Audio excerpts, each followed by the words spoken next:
जय हिंद स्टूडेंट, आज हम आपको क्लास 9th मैथमेटिक्स एक्सरसाइज 1.6 करवाने वाले हैं और ये एक्सरसाइज इस चैप्टर की लास्ट एक्सरसाइज होगी। इसमें आप सीखेंगे एक्सपोनेंशियल क्या होता है और उसका कैसे यूज करते हैं। एक्सपोनेंशियल मीन्स होता है किसी नंबर की पावर, दैट इज़ ये लिखा हुआ है x और इस पर हमने लिख दिया ये 5, तो इसी 5 को या तो x की पावर 5 कह सकते हैं या एक्सपोनेंशियल 5 कह सकते हैं। तो इसके कुछ बेसिक नियम होते हैं, अगर आप उनको सीख लेंगे तो इससे रिलेटेड एक्सरसाइज आपको समझ में आ जाएगी। जैसे अगर बेस सेम है, बेस सेम होने पर अगर बेस सेम, बेस का मतलब है जैसे हमने लिखा हुआ है x पावर 5, तो ये पावर को तो इसके पावर या एक्सपोनेंशियल कहेंगे, पावर और एक्सपोनेंशियल, एक्सपोनेंट या एक्सपोनेंशियल, एक्सपोनेंट भी कह सकते हैं एक्सपोनेंट। और ये x जो है ये बेस कहलाता है, इसे बेस कहेंगे। तो इस प्रकार से अगर कहीं बेस इक्वल हैं तो मल्टीप्लिकेशन में पावर का एडिशन हो जाता है, that is a to the power m plus n। First नियम है, ये याद रखना है कि अगर बेस इक्वल है तो मल्टीप्लिकेशन में पावर का एडिशन हो जाता है। सेकंड, अगर बेस इक्वल है तो डिवीजन में पावर का सब्ट्रैक्शन हो जाता है, इस प्रकार से। थर्ड, अगर किसी नंबर की पावर की भी पावर है तो पावर का आपस में मल्टीप्लाई हो जाता है, that is a to the power m n, ये a to the power m है। अब अगर इस प्रकार से लिखा हुआ है a पे पावर m, यहाँ बेस अलग है, b to the power m, यहाँ बेस अलग है, लेकिन पावर सेम है। अगर ये देखो पावर तो दोनों की सेम है लेकिन बेस चेंज है, तो इस स्थिति में हम इसको क्या लिख सकते हैं, a इंटू बी, बेस का मल्टीप्लाई हो जाएगा, पावर एक जगह आ जाएगी, इसको ये लिखा जा सकता है। इफ़ किसी भी नंबर की पावर अगर जीरो है, अब ये जीरो कैसे होता है अब आगे क्लास में जाके पढ़ेंगे, फैक्टोरियल होता है बाइनोमियल थ्योरम में, उसमें जाके ये सिखाया जाएगा आपको। अगर किसी भी नंबर की पावर जीरो है तो उसकी वैल्यू हमेशा 1 हुआ करेगी। अगर इस प्रकार से लिखा हुआ है, अब ये डिनोमिनेटर का टर्म हम न्यूमिनेटर में अगर लाना चाहें तो इसकी पावर माइनस हो जाएगी, a to the power minus n। अगर डिनोमिनेटर टर्म को न्यूमिनेटर में ले जाएं, न्यूमिनेटर टर्म को वापस डिनोमिनेटर में ले जाएं, तो हमेशा पावर का साइन चेंज हो जाता है। इसको यहाँ वापस लेके जाओ तो ये माइनस का प्लस हो जाएगा, डिनोमिनेटर बनाना चाहोगे तो प्लस का माइनस हो जाएगा। नेक्स्ट क्या है, रूट a। अगर इस प्रकार से लिखा हुआ तो इसका मतलब है आप किसी नंबर का स्क्वायर रूट समझेंगे, उस नंबर का हमसे स्क्वायर रूट पूछा जा रहा। अगर यहाँ पर हम 2 लिख दें तब भी आप ये समझें हमसे इसका स्क्वायर रूट पूछा जा रहा। अगर इसको हम इस प्रकार से लिख दें a टू दी पावर 1/2, तब भी आप यही समझेंगे हमसे उस नंबर का स्क्वायर रूट ही पूछा जा रहा। तो स्क्वायर रूट को हम इस प्रकार से डिनोट कर सकते हैं। यहाँ पर ये जो लैप है, इसकी गोद है, ऐसे इसमें अगर 2 लिख दिया है तो स्क्वायर रूट पूछा जा रहा। अगर हम इसकी गोद में इस प्रकार से जो भी नंबर लिख देंगे, जैसे हमने 3 लिख दिया, इसका मतलब है हमसे a का क्यूब रूट पूछा जा रहा है, और इसको हम इस प्रकार से भी डिनोट कर सकते हैं, a to the power 1/3, third root, that is cube root. अगर हमने यहाँ पर 5a लिख दिया तो इसका मतलब है हमसे a का 5th रूट पूछा जा रहा है, इस प्रकार से। तो हम इस प्रकार से लिख दें या इस प्रकार से लिख दें, आप एक ही बात समझेंगे। लेकिन अगर यहाँ कुछ भी नहीं लिखा हुआ तो हमेशा आप स्क्वायर रूट ही समझेंगे, और अगर 2 लिख दिया तब भी स्क्वायर रूट समझेंगे, और इस प्रकार से लिख दिया तब भी स्क्वायर रूट समझेंगे। देखिएगा a to the power mn है, mn। अब देखिएगा अगर हम इसको इस प्रकार से लिखना चाहें, a पे पावर n और होल पावर m, किसी नंबर की पावर की भी पावर हो तो अभी हमने बताया मल्टीप्लाई होता है। तो देखिए यहाँ पर भी पावर की भी पावर है, जब मल्टीप्लाई करेंगे तो mn हो जाएगा। What a to the power 1/a can be written as, जैसे ये 2 था, अगर यहाँ पर n है तो इसको ये भी तो लिख सकते हैं na, m अपनी जगह, और ये भी लिखा जा सकता है a to the power m n, इसको हम ये भी लिख सकते हैं। तो वही हमने यहाँ पर तीनों तरीके से आपको लिख के समझाने की कोशिश की है। अगर इस प्रकार से लिखा हुआ 2 नंबर अलग अलग हैं, दोनों पर एक साथ स्क्वायर रूट लगा हुआ है, तो हम इनको अलग अलग भी इस प्रकार से नोट कर सकते हैं। ये सेम वे, ये मल्टीप्लिकेशन में, यहाँ डिवीजन में, तो इसको भी हम इस प्रकार से शो कर सकते हैं। अब आइए देखते हैं आगे हम एक्सरसाइज के क्वेश्चन इसी बेस पर करेंगे।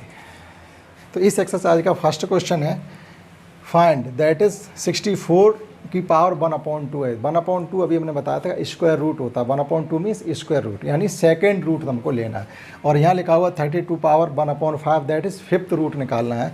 और यहाँ लिखा हुआ 125 to the power 1/3 that is is cube root निकालना। अब ये किस प्रकार से निकालते हैं, फिफ्थ रूट, क्यूब रूट या स्क्वायर रूट? तो हम क्या करेंगे, उस नंबर के फैक्टर करेंगे।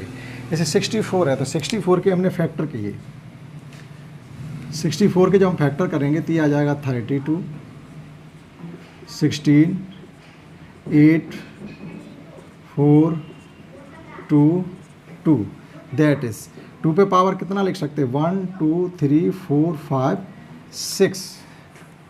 6 it can be written as 64 that is square root निकालने के लिए हम दो दो के पेयर बनाते हैं। देखिएगा, एक पेयर हमारा यहाँ बनेगा, एक यहाँ बनेगा और एक यहाँ बनेगा। इससे 2 बार, इससे 2 बार, इससे 2 बार दैट इज़ इसका स्क्वायर रूट हो जाएगा हमारा 2। या एक चीज़ और समझ लीजिए, 64 को हम लिख सकते हैं 2 टू दी पावर 6 और इसकी भी पावर कितनी थी, 1/2। ठीक है, आप जिस बेस में वैसे निकालते हैं स्क्वायर रूट वो नहीं निकालिए। हम इसके लिख सकते हैं 2 दी पावर 6 और इसकी पावर 1/2 थी। अब देखिए, हमने अभी जब नोटेशन इसका बताया था हमने लिखा था अगर किसी नंबर की भी पावर हो तो पावर का मल्टीप्लाई हो जाता ए पावर mn। तो यहाँ भी पावर की भी पावर है तो पावर का आपस में मल्टीप्लाई हो जाएगा 2 the power 6 into 1/2 that is ये 3 बचा, 2 पे पावर 3, 2 पे पावर 3 मीन्स 8 दैट इज 8 या 64 होते हैं। तो 64 का जो स्क्वायर रूट होता है वो 8 है। इस प्रकार से जहाँ यहाँ गिवन है वो इस तरीके से हम निकालेंगे। वैसे आप डायरेक्टली बता सकते हैं 64 का स्क्वायर रूट 8 होता है। सेम वे यहाँ पर मैं फिफ्थ रूट निकाल रहा हूँ। 2 के फैक्टर करेंगे पहले। 32 के हमने फैक्टर किए 2, 16, 2, 8, 2, 4, 2, 2 और 2, 1 तो 2 दी पावर 5। इस सेम वे इसको भी हम लिख सकते हैं, 32 को लिख सकते हैं 2 पे पावर 5 और इसकी भी पावर हमें 1/5 गिवन है। अब देखिए यहाँ भी वही रूल लगेगा, किसी नंबर की भी पावर हो तो पावर का हम मल्टीप्लाई कर सकते हैं दैट इज़ 2 पे पावर 5 इंटू 1/5, 5 से 5 कैंसिल हो गए दैट इज़ 2। तो जो 32 का फिफ्थ रूट है वो 2 होगा। नेक्स्ट यहाँ भी हमें 125 के फैक्टर करने के लिए 5 से कटिंग होगी, ये हो जाएगा हमारा 25 और 5। तो इसको लिख सकते हैं हम 1, 2, 3, 5 पे पावर 3 और इसकी भी पावर हमको गिवन है 1/3। वही रूल लगेगा, अगर किसी नंबर की भी पावर है तो पावर का आपस में हो जाएगा मल्टीप्लाई दैट इज़ 3 इंटू 1/3, 3 से 3 कैंसिल हो जाएगा, बचेगा केवल 5 दैट इज़ 125 का जो क्यूब रूट होगा वो 5 आएगा। तो इस प्रकार से क्वेश्चन फर्स्ट को समझा जा सकता है। आइए समझते हैं नेक्स्ट क्वेश्चन। क्वेश्चन समझते हैं, इसमें भी हमें सेम फर्स्ट क्वेश्चन जैसे ही क्वेश्चन गिवन है। तो देखिएगा कैसे करना है। 9 टू दी पावर 3/2 है तो हमको 9 के फैक्टर करने हैं। जैसे 9 को लिख सकते हैं 3 टू पावर 2 और इसकी भी पावर है 3/2। अब जो नियम लगाएंगे वो ये लगाएंगे, अगर किसी नंबर की भी पावर हो तो वो पावर का मल्टीप्लाई हो जाता है। तो यहाँ भी 3 की पावर 2 और उसकी पावर 3/2 है तो दोनों ही पावर का आपस में कर देंगे मल्टीप्लाई। तो 3 पे पावर 2 इंटू 3/2 ये कैंसिल हो जाएगा। अब जो बचेगा वो बचेगा 3 टू पावर 3 और 3 पावर 3 को लिख सकते हैं 27। इस प्रकार से फर्स्ट क्वेश्चन किया जाएगा। आइए समझते हैं सेकंड। 32 पे पावर 2/5। अभी हमने जस्ट पीछे के क्वेश्चन में 32 के फैक्टर किए थे 2 पे पावर 5। तो 32 को हम लिख सकते हैं 2 पे पावर 5 और इसकी भी पावर हमको गिवन है 2/5। अब रूल लगाएंगे, अगर किसी नंबर की भी पावर हो तो आपस में पावर का मल्टीप्लाई कर देते। तो 2 पे पावर 5 इंटू 2/5। यहाँ आपके 5 से 5 कैंसिल हो जाएंगे, बचेगा 2 to the power 2 that is इसको लिख सकते हैं 4। थर्ड है 16 पे पावर 3/4। 16 को भी लिख सकते हैं 2 पे power 4। 16 can be written as 2 the power 4 और इसकी पावर पहले से ही है 3/4। वही नियम लगाएंगे, पावर की भी पावर हो तो पावर का मल्टीप्लाई करते हैं, 2 पे पावर 4 इंटू 3/4, 4 से 4 कैंसिल हो जाएंगे, जो रिमेनिंग है वो बचेगा 2 पावर 3। जब इसको सॉल्व करेंगे तो ये होता है 8 लास्ट। अब देखिएगा ये 120 पावर -1/3 है, तो हम क्या लिख सकते हैं इसको, पहले तो 125 को लिख सकते हैं 5 पे पावर 3, जस्ट इससे फर्स्ट क्वेश्चन में सेम सभी यही क्वेश्चन थे, तो 125 को लिख सकते हैं 5 पावर 3 और इसकी भी पावर है 1/3, सेम भी करेंगे, पावर की भी पावर है तो पावर का आपस में मल्टीप्लाई करेंगे तो ये हो जाएगा 5 पावर 3 इंटू -1/3, बट ये 3 से तो 3 कैंसिल ही हो रहे हैं ना, 5 पावर -1। अब अगर इस प्रकार से कोई नंबर लिखा है तो इसका एक्सपोनेंट पॉजिटिव करने के लिए हम इसको ये भी लिख सकते हैं।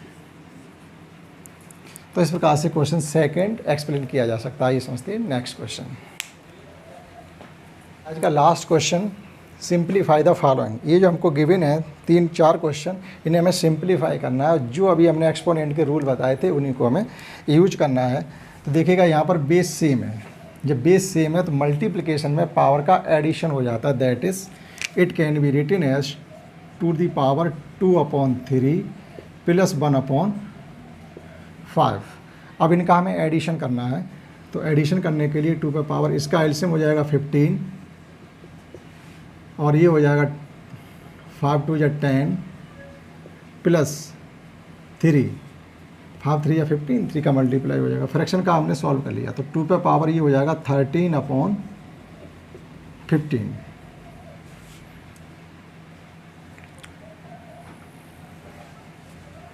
नेक्स्ट, अगर किसी नंबर की भी पावर हो तो पावर का आपस में मल्टीप्लाई हो जाता है, तो वो वाला नियम यहाँ पर हम लगा देंगे, तो ये हो जाएगा हमारा 1/3 पावर 3 7 या 21। नाउ बेस सेम होने पर पावर का सब्ट्रैक्शन होता है, तो it can be written as 11 power 1/2 minus 1/4, that is 11 power 1/4। इनको सॉल्व करेंगे तो 1/4 ही बचेगा।